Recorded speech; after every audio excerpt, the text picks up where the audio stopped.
Welcome to Depth of Field, an independent filmmaking podcast hosted by Dr. Mike White and Shelby Hagerden, independent filmmakers and industry professionals. Episodes will touch on recent films, the state of the industry, the regional scene in Iowa, Nebraska, and South Dakota, the occasional gear discussion, and interviews. Stay up to date with our current episodes on Spotify and YouTube. Hello and welcome to the Depth of Field podcast for the week of February 22nd. Yep. I am Mike White. And I am Shelby Hagerden. And if you don't know much about our podcast, this is a independent filmmaking podcast which focuses on Iowa, Nebraska, and South Dakota. Mm-hmm. And both Shelby and I are independent filmmakers. I am a film professor, and Shelby? I am an animation producer and writer. Mm-hmm. So today, before we get going, Shelby and I had a really great experience this weekend. We went to Corning, Iowa, to the Corning Opera House. Yes. We have a film that's part of the Screen Iowa network. If you're not familiar with Screen Iowa, independent filmmakers can send a film into Screen Iowa, and it goes out to a list of participating theaters. And those theaters choose, they either opt to take the film or not take the film. We just had a really terrific theatrical tour, and we're not quite sure if we're done or not. But yeah. Corning was so gracious, and their opera house is fantastic. Beautiful. Oh, great. And Dee was so receptive, and we had a great crowd. Yeah, wonderful audience. Yeah, and then a dynamite talkback, and the town is just adorably cute, and they had really good restaurant there, too. Yeah, if you're going, go to Primrose. Holy cow. And it was so inexpensive. It was crazy. But for other filmmakers who have a chance to be involved in Screen Iowa, you can do that. You can just Google Screen Iowa. Mm-hmm. It's actually part of the Iowa Film Office. You can look into that. But I think it's really fun to be able to go ahead and go to these towns and be able to screen. And they appreciate your picture a lot. So it was a really, really super fun evening. So Shelby, what other news is going on? I think we're going to just hop into the industry news. We're going to talk about A24 and Metrograph and the fact that David Laub is leaving A24. This is probably the biggest story you're not going to hear about. Yes. This was a really big deal. I caught this as just kind of a blip on something. But for people who kind of know A24 a little bit, A24 is obviously a major independent film distributor. I don't like using the term studio with this because they know how to have studios and these kinds of things. They do pre-fund projects, which sometimes is called, studio. But they do acquisitions as well. Mm-hmm. Their biggest focus is distrib. Yeah, and it's always really weird when you talk about A24 because I think there's a lot of times people are like, oh, it's a curated catalog, and I've seen all of the A24 films. It's really just another distributor. It's not Criterion. It's Criterion. Very different. It's just another distributor. They just happen to pick weird movies. Yeah, absolutely. And they really kind of, when we had the void of Harvey Weinstein, they really, really kind of came to fruition. Mm-hmm. And there were some really important people that got involved. But when we take a look at David Laub, he was responsible for a lot of the big pictures. And we've got a list, go through a few of them, Shelby. Yeah, so he helped bring in After Sun, Close, The Souvenir, Showing Up, First Cow, Schrader's First Reformed, the restoration of Stop Making Sense, the Talking Heads concert film, Everything Everywhere All at Once, which of course won the Oscar last year, Midsummer, Uncut Gems, Lady Bird, If we take a look at the list, especially like The Lighthouse and Moonlight, these are arguably the most important A24 films. Yeah. We're all basically kind of responsible. David Laub was responsible for these. So having him move to Metrograph is big for Metrograph because Metrograph historically has just done film restorations. Yep. They've done restorations and they are doing, my guess is that they're going to start pre-funding some films and doing some acquisition.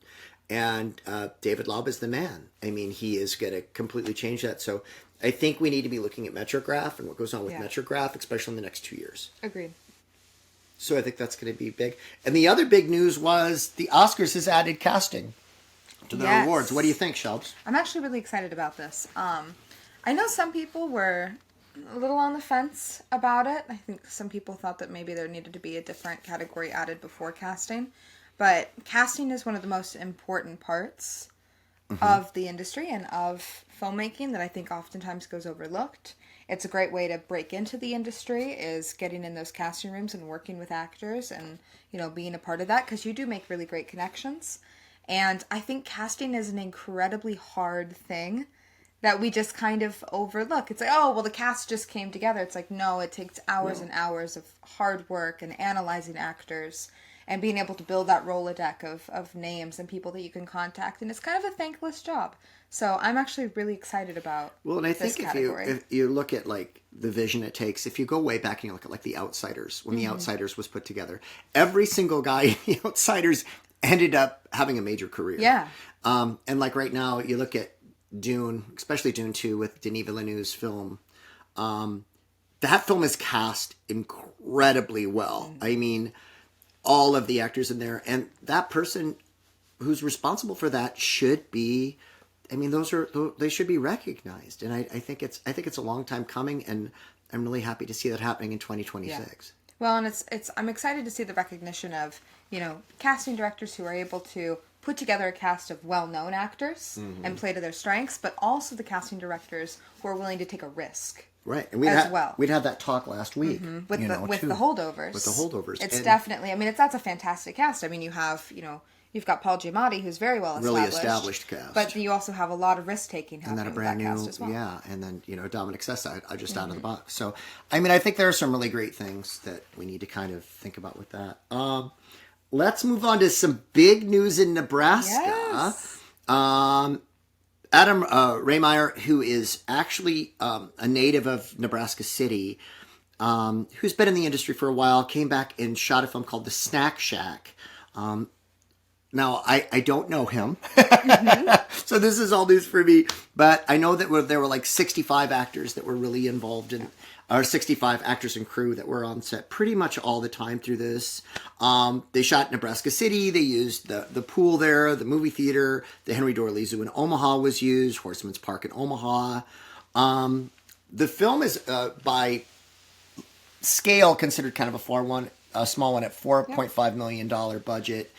And one of the cool things is Nebraska aided in this with their filmmaking incentive. Yeah. Now, my understanding is that they got $200,000 toward that. That's part of a film incentive grant through the state of Nebraska.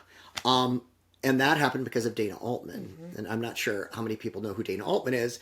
Dana Altman is the grandson of the great Robert Altman, the filmmaker, and a graduate of the Wayne State College Mass Communication program. People don't always realize that. And he is a major producer. Yeah.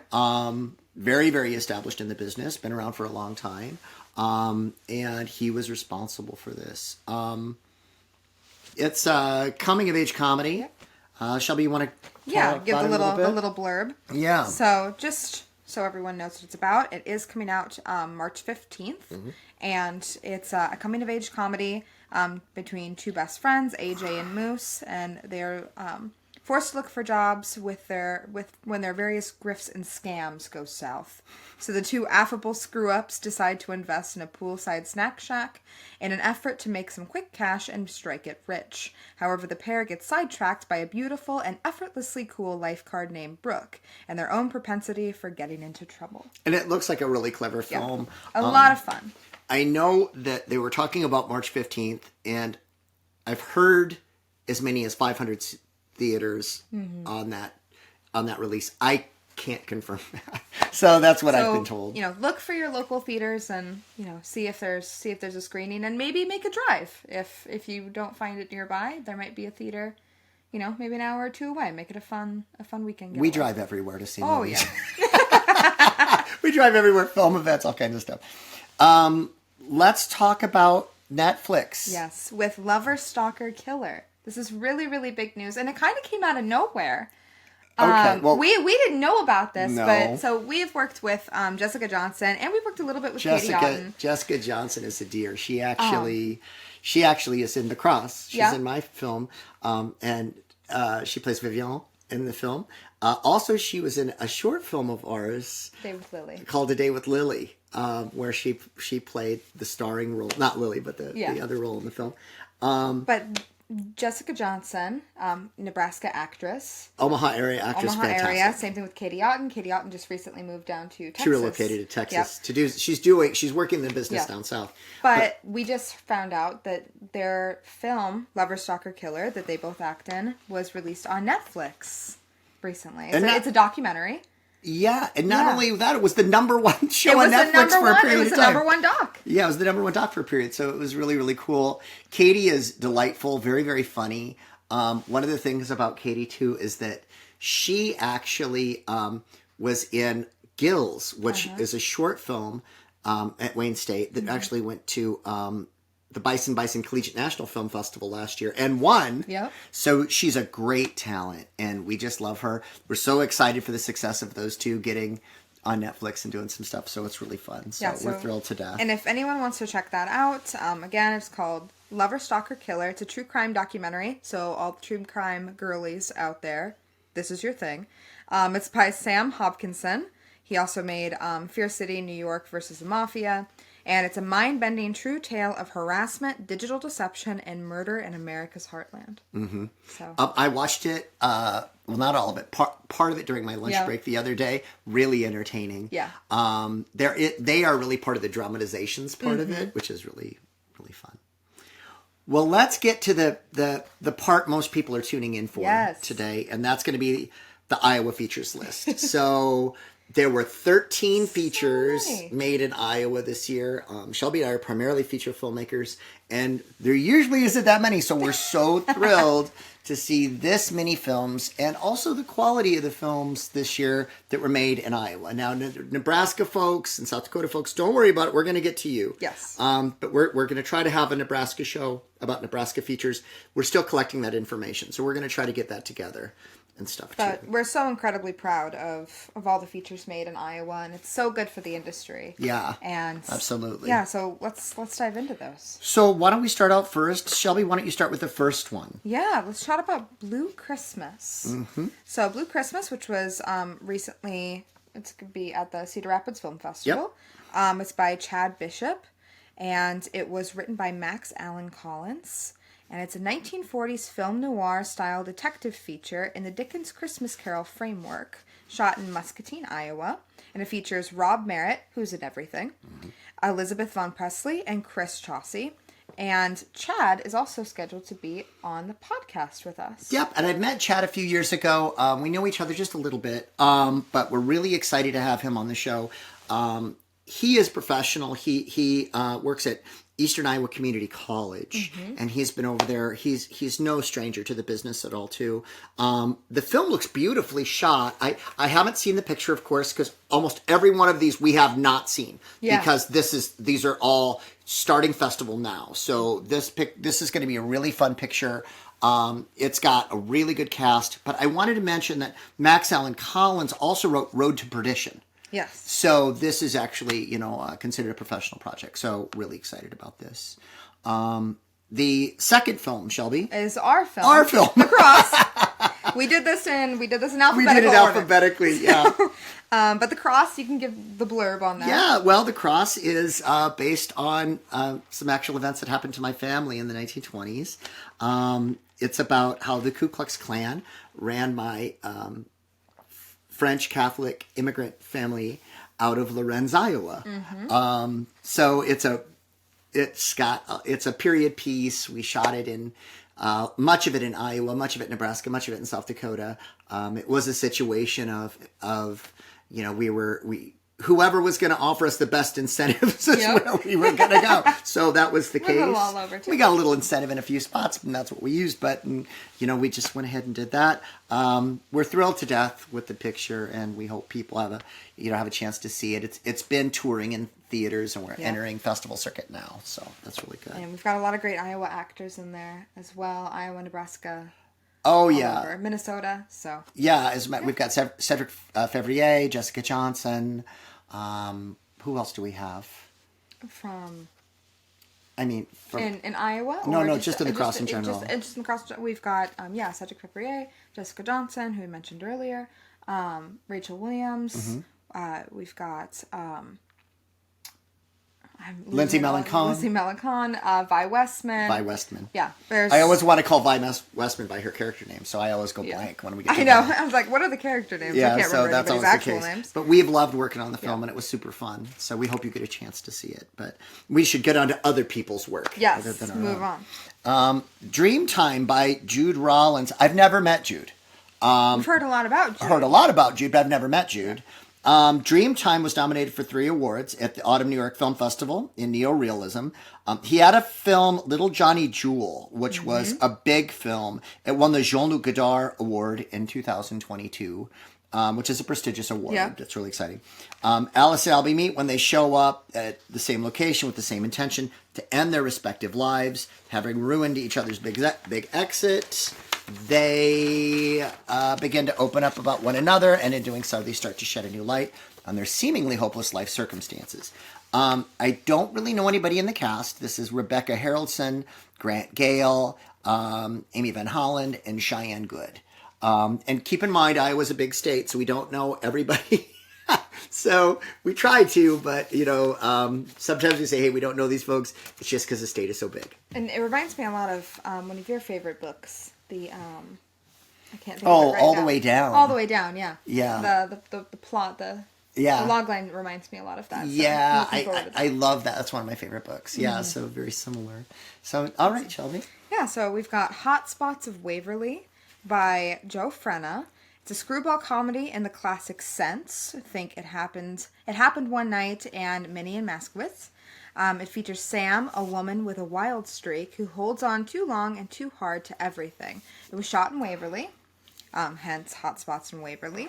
And it features Michael Tweet and Sam Reese. And Joe is also scheduled to be on the show. And I think Joe is my understanding he's got a pretty extensive theater performing background. And this is really kind of his first feature film. Yeah. So he was really excited when we talked about being on the show. He seems like a super nice guy. I'm really excited to have him on. Yeah, so that sounds really good. The next film is by Stephen Folker, House on Rockingham. Stephen and I are kind of online friends, but we never really have gotten together. We need to make sure that we make a point of that. But he is a professional still photographer and videographer, so he's been in the business for a while. But the story is, after securing a job as a live-in housekeeper, a woman discovers the owner may be connected to her sister's disappearance. And this has Olivia Child, Dave Jeering, who we know really well. He's been in The Cross. Yep. Stephanie Goff. And then, of course, Stephen is also scheduled to be a guest on the podcast. This looks like a really fun film. If you like thrillers, it feels like a thriller to me. It looks beautifully shot, and I'm excited. Stephen's got a good reputation. He's a good filmmaker. I mean, I'm really excited about this picture of the films that are out there right now. This is one that I'm really excited about. Yeah, I think it's going to be great. So the next film is In the Silence by Adam Orton. So Adam went to Columbia College in Chicago. Great film school. And this was written by Rob Merritt, who Rob has written, he wrote Amelia 2.0. Yep. And also produced by Adam. Yep, and also produced by Adam. And story is hoping for a new start after losing their son. A husband and wife move to a remote home in the country to find some sort of closure. They discover the home seems to be haunted, and the arrival of a strange man threatens their sanity. And it features Tim Revin, Rob Merritt, Rachel Korach, Howell, and Angela Billman. And Adam is also scheduled to be a guest on the podcast. I'm very excited for this one. And Adam also is kind of an online friend. Yeah. I know Adam just a little bit. He has a lot of technical expertise. I know, but we've got an appointment to have a beer and talk at some point. Yeah. So we were talking online. So yeah, let's have a beer talk. So we're gonna make sure that we do that as we get closer. I'm hoping to run into Adam at some festival things as we've got some stuff going on as well. Yeah. Okay. Knee High by Marissa Vaughn. Now, Marissa lives in LA. She went to film school at Full Sail. So she is a pro. Following the death of her grandfather, or the plot rather, following the death of his grandfather, Cal Melbourne finds himself at a critical crossroads, fight to save the land and farm that raised him, or let it go and pursue a life of uncharted and up and down unknown to him. And this has Michael Ridley, Ben Berghold, Melissa Keller, and Patty Dunning. Now, Marissa is scheduled to be a guest on the podcast. She was very excited when I talked to her about being on the podcast. One of the things I think too is that she was like, I've got so many submissions to festivals right now. The stress is killing me. So it was really fun to talk to her. And Marissa's a real talent. She's wonderful. She's a great filmmaker. She's been around for a while, and we bumped into her great. on the road touring The Ghost in Her years ago, and she'd made a really good short film at that time. Loved the picture, and it was really, really good. So this was originally a short. She did a concept short for it that did well, and then from there she started working on a feature. So following those blueprints, so she did a really great job. Okay. Awesome. So we've also have Mania by Jude Rollins. And story going, Dandy is vulnerable and needy, but buried beneath her grief, there is an angry and rebellious side to her nature. As the narcissistic parents focus only on exteriors and appearances, they are dangerously unaware of the ticking emotional bomb that Dandy carries within her. Now, I almost didn't put this film on the list because it's a featurette, but I figured Jude had already had another film on the list, and what the heck. So, and of course, we've mentioned Jude a little bit earlier and how established he is. So this looks really great. So we're actually really excited about this picture. Hopefully it will screen. Featurettes are always tough because it's difficult to find a place for them in festival, because usually it's that 20-minute length, or it's that, the feature length, which, they're usually looking for over 60 minutes. So trying to find a place for a featurette can be kind of tough. Challenging. So I thought, let's bring it up because we want to give him as much attention as possible. Next film is Paper Plates. This is by Brian Wynn. This, I believe, is he's from the Davenport area. I believe this is his first feature. It's okay. This came directly from the description. Okay, Paper Plates is about 4 idiots who botch a would-be series of bank heists in Middle America and are stuck having to deal with the consequences and each other. He features Damien Allen Mencino, who Damien actually hasn't been on the scene that long, but has been in all kinds of stuff. He came out really active, super active. He came out, did one thing, and then it's just like he's been acting in things nonstop. And I don't know him other than maybe shaking his hand or walking past him. I don't know him very well, but he's a known quantity, especially in Central Iowa. Also, Joshua Kahn, Tom Wallisper, I think is how it's said, and Jason Jernay are in this film. So I know this was something that Brian worked really hard on. He crowdfunded this really hard, worked really hard to raise the money on this. So this was a hard-fought film for him. So we're really a big congratulations to Brian and getting this picture made and getting it out. It's that first feature is a hard-fought thing. Awesome. So moving on then to Peck by Antoinette Lavelle. She did win the Greenlight Grant for this film last year. So if you're not aware, Iowa does have a grant for filmmakers. It is incredibly hard to get because they have tons and tons of applications for it. It's very competitive. And she was able to go ahead and win this. I don't know a lot about Antoinette. I know she went to art school in New York City. Yes. Not film school specifically, but art school. We're a lot more familiar with Hannah Wright, who produced the film, and she's friends with us. She's a dear friend. She's wonderful. We have coffee and talk to Hannah, and she's a dear friend, and we love her to death. Crazy talented. Yeah. She went to film school. Oh, I can't remember. I'm embarrassed that I don't remember where she went, but she did. She went to film school. She's very, very talented.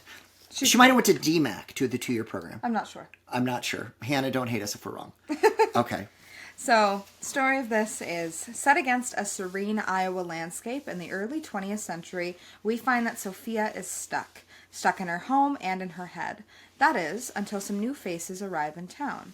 Peck is a coming-of-age story that offers a fresh perspective on the themes of mental health, family, and the complexities of female relationships.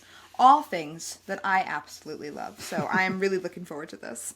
And it features Allison O'Hara, Antoinette Lavelle, Deb Haid, Eli Fox, Jill Zomlek, I'm so sorry if I pronounced her name wrong, Jillian Traskos, Joel Haid, Rekha Basu, Sarah Spain, and Stephanie Schneider. And Stephanie Schneider was in Between the Lines, which was my last feature. She was your last feature. One of the things I want to talk about Antoinette in here, I feel like her pairing with Hannah is so smart because Hannah's a great producer. And especially we've got Allison O'Hara, who's also working on set, Antoinette Lavelle, and then Hannah Wright. It's such a good combo. Really, really good combo. And I love seeing there's so many women filmmakers on this list too, and it's really, really great to see a lot of female-led stories and then also a lot of women on set. And it's period piece. Yep.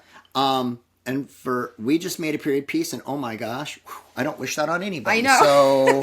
So, although I will say this, the production value looks great. Fantastic. So I'm really excited to see this.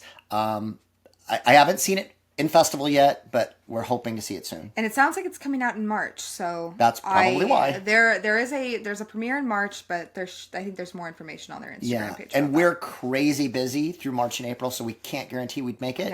But we try to make it to what we can. I think it's going to be great. Okay, so the next film is Remote by Matthew Tribble. Now, Matthew works on local TV, but he went to Columbia College. In Chicago, which is a fantastic film school. So, just a little bit about the film. The logline is an investigative journalist and photographer traveled to small town Iowa town to report on a murder. But when they uncover dangerous secrets and dark grudges among the residents, they must fight to survive. Featuring Michael Ridley, Andromeda Ross, Elliot Bales, Annette Duffy, Michael Moore, and Frank Boyd. Mm-hmm. And like we said, Frank is a good friend of ours. He was also in Between the Lines. He was in Between the Lines. He had a bit part in that. We just talked to him about coming to see The Cross, but he had a conflict. So he's a super good guy and a good actor and very active in Central Iowa. Oh, yeah. So, yeah. Awesome. And next we have The Salvages by Carson Morrissey. Of course, Carson is a good friend of ours. He's a really good friend of ours. We've been dear friends with Carson for some time. Yeah, she's great. Mm-hmm. This is loosely inspired by the religious epic of Judith, and the story begins 3 days before an impending apocalypse. We follow Judith, who is incarcerated in the New Canaan Academy for Delinquents, NCAD, is an alternative to jail that was proven worse than Judith could have imagined. Judith is consistently menaced by Reverend Holting, the Academy's abusive and predatory figurehead. Things begin to change, however, when Judith is approached by Abra, another NCAD ward whom she has admired for some time. Together, Judith and Abra find love and hope in each other, and ultimately, an unexplicable vision of the divine being calling itself the Madonna inspires Judith to plot terrible wrath upon the person who has done her wrong.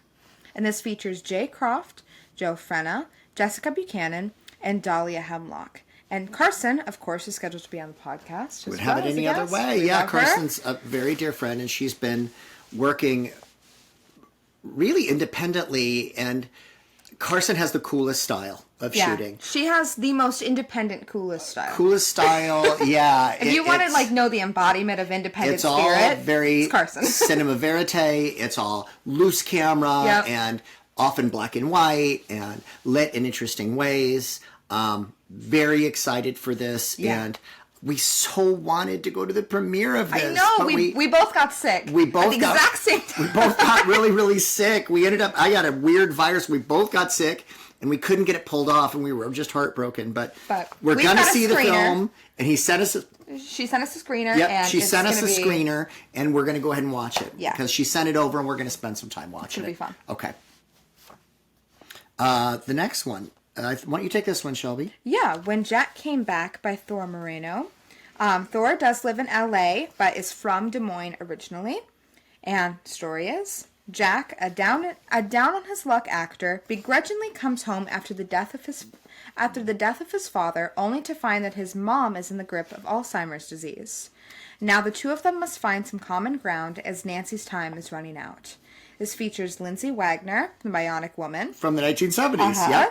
Lance Henriksen from the Alien franchise, and Mike Markoff, and Emily Ann Kincaid. And Lance Henriksen was in the Alien franchise. He played Bishop. Yeah. The Benedict Arnold robot. So it was a really interesting cast. Thor's a pro, lives in LA, doing some stuff. So we're always really excited to see what he's doing. And we do have that. We do have a few LA resident people who do shoot things in Iowa because it's inexpensive and they want to bring some of that prosperity back to the state. And we appreciate them and stuff too.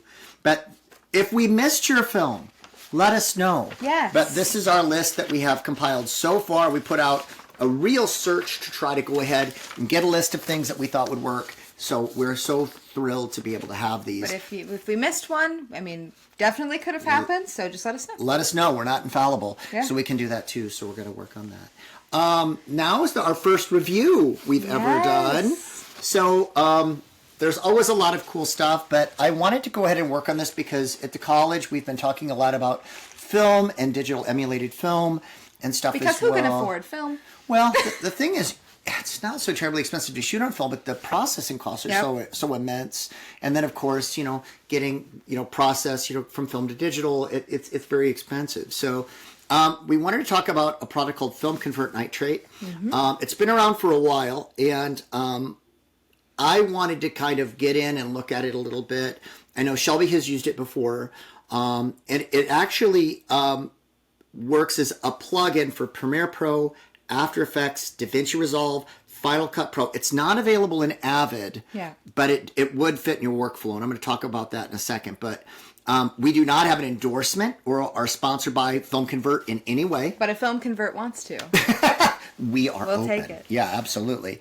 One of the things with this is I love this. I feel like looking at it in multiple platforms, it works best in Resolve. Yeah. Which isn't surprising because Resolve's original platform was really color. Yep. And it is an industry standard.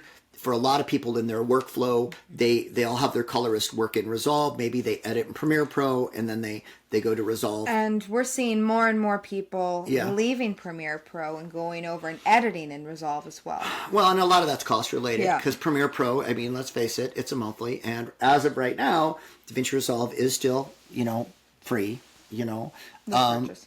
Yeah, what's that? Yeah.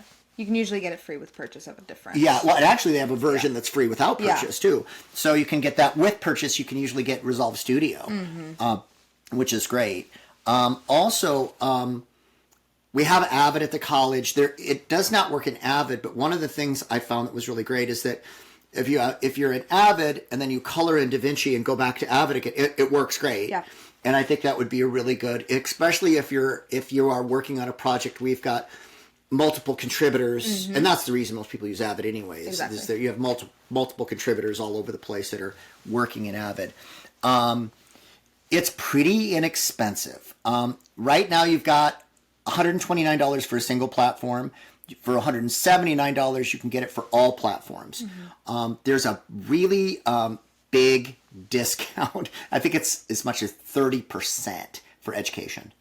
They also do something I've noticed as well. Film Convert, they do have some pretty good sales every once in a while as well. Yeah. So if you're interested in that and you're looking for a bargain, stay on the lookout. There might be some sort of spring sale. I know they've done some really, really good Black Friday sales. in the past. So that's something. I think I've seen it for under $100 before. So it is really cool. I think most of our listeners are probably Premiere Pro users, so I'm going to kind of refer to this from the Premiere Pro standpoint. What it ends up in the effects window. So, for example, let's say you go ahead and you're editing and you download the plugin. It's very simple. You just go to effects and you drag it over and drop it right on your timeline. When you do that, you choose your camera profile. So what you do is say, okay, what camera did you use? And they have over 100 different cameras in there. So you can say, this is the camera we used. Then you can choose the film stock you want it to look like. So if you know your film stocks really well, especially, there are 19 film stocks in there. They're primarily Fuji and Kodak. Which makes sense. Which makes sense completely. And it's pretty much everything Kodak still sells. Yep. So everything is still there. You would make your adjustments and then continue with this. For me, looking at it, I really like it, but I feel like a really good colorist can do a lot of the same things. Yeah. However, the one thing that it does is the grain that's in it is awesome because it's done at the pixel level. So, in other words, it's not like a filter laying on top of it. So the grain looks really, really good. So if you want to shoot something digitally and then have it look really great like vintage film or even, current film or maybe super 35 millimeter film, you can do that. And one of the cool things is you can select it. You can say 16 millimeter, 35 millimeter, you can select, the output. So you have a lot more control over it. You do. And if you don't have a colorist, you can work fast in this. Yep. And that was something I thought, man, if I didn't have a great colorist, I would definitely be using this. Yeah. So that's something that I really considered a lot in it.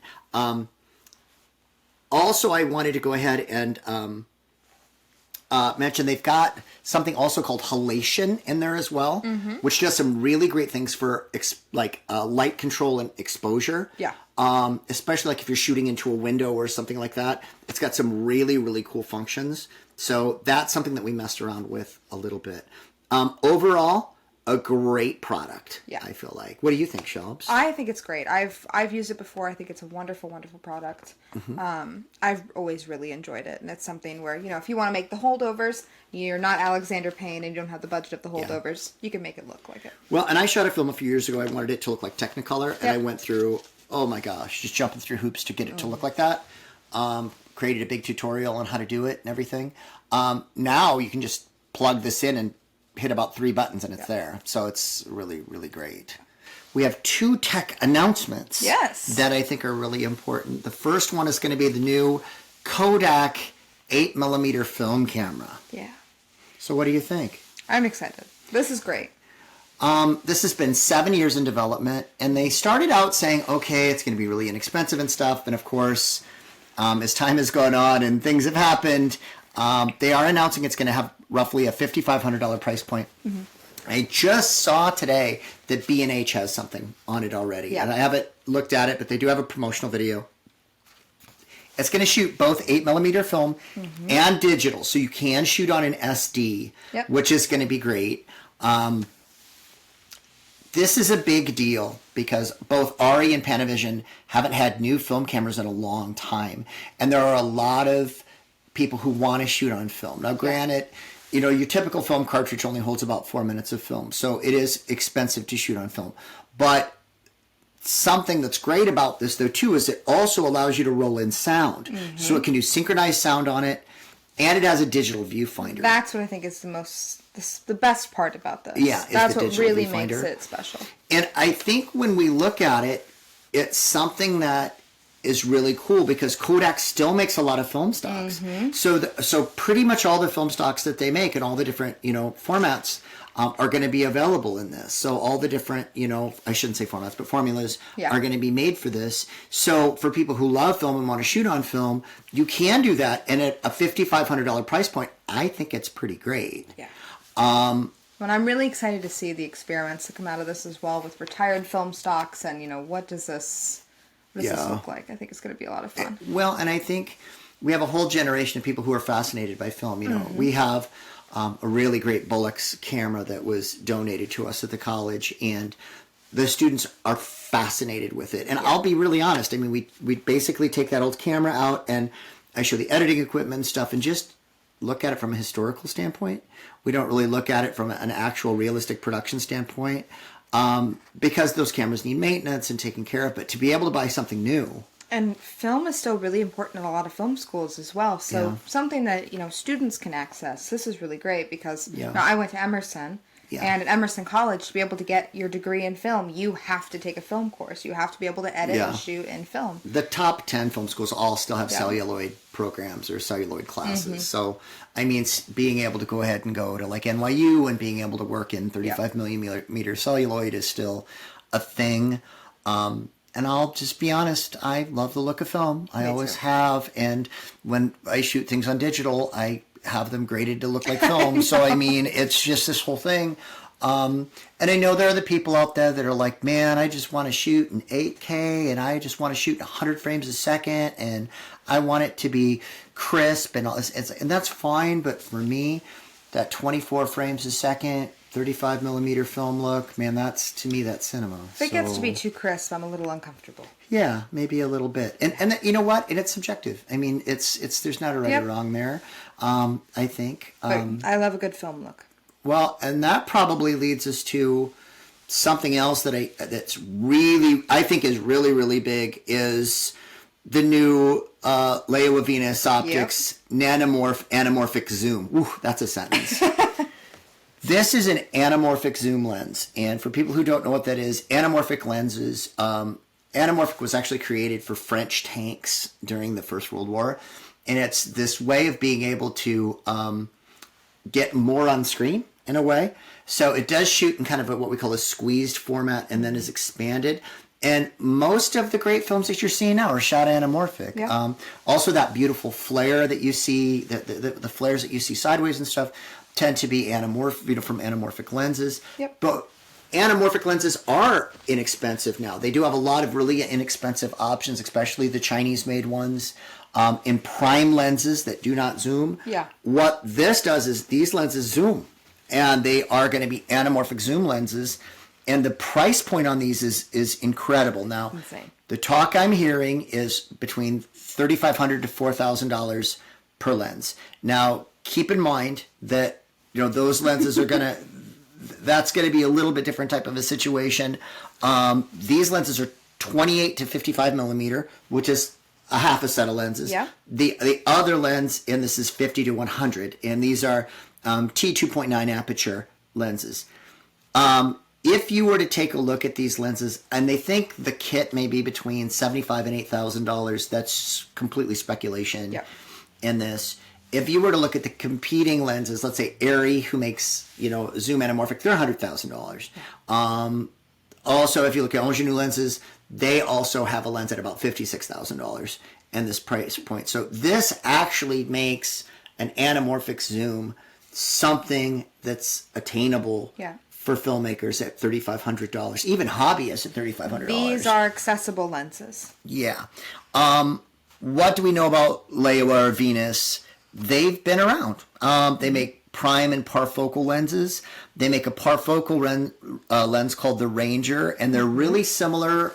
We shoot on DZO brand lenses, and they're pretty similar to the DZO lenses. They also have something really weird they make a lens called the and it has rear anamorphic. And for people who don't know, and I don't want to get into a big class about it, there's front anamorphic, center anamorphic, and rear anamorphic. Rear anamorphic looks great, has a lot of the typical anamorphic characteristics, but doesn't have the same kind of flare that a front anamorphic has. Mm-hmm. These new lenses are front anamorphic, so you're going to get that flare, that Star Trek type flare that you get from it as well. As of now, they're saying they'll be PL mount only, which is, I love PL. Of all of the mounts, I prefer PL. I know the Sony users are probably like, I'm not real crazy about that. But adapters exist. Adapters exist, and I think this, I'm not so sure about the Sony, but I think there might even be a PL mount made by Sony for the large body Sony cameras. I'm not so sure. So when we take a look at this, this is probably the most exciting lens set to me that's come out in a long time. This is something that I feel is really accessible for people. And there's so much you can do with it. Oh my gosh, yeah. I mean, and I love anamorphic, but the thing is, we usually shoot parfocal because of the speed. Because I don't like, the thing with prime lenses is you're constantly changing lenses. The thing is, shooting in parfocal, you don't have to change them all the time. So this, you don't have to shoot with, typical anamorphics and change them all the time. You're literally working with one or two lenses, and it's going to be awesome. So really, really excited about that lens set. I'm excited too. That's going to be great. Thanks for tuning in. This is a little longer than usual episode, but we're going to be back with some really interesting stuff. Yeah. The next episode we're going to have Stacy from the Eastern Nebraska Film Office to talk about the film incentive. Yes. I know on the 21st, we're going to go ahead and I think Shelby and I are going to try to make our way to Lincoln to go ahead and go to the legislature and try to help with the lobby for the film incentive in Nebraska. So it's a really exciting thing. So we're hoping that all goes. So we're going to get Stacy on the show to talk about it, and it's going to be really, really fun. Stacy Heatherly, if you don't know who she is, it's going to be really exciting and fun to have her on the show. Should be a lot of fun. Mm-hmm. Excited. Thanks for hanging out with us. And this is the Depth of Field podcast. Of course, you can catch us on YouTube as well as on Spotify and all your other favorite platforms. Yeah, please check us out on Spotify. Should be fun. All right, we'll see you in a couple weeks. Thank you for listening to Depth of Field, and check us out on YouTube and Spotify, where we post new episodes every 2 weeks.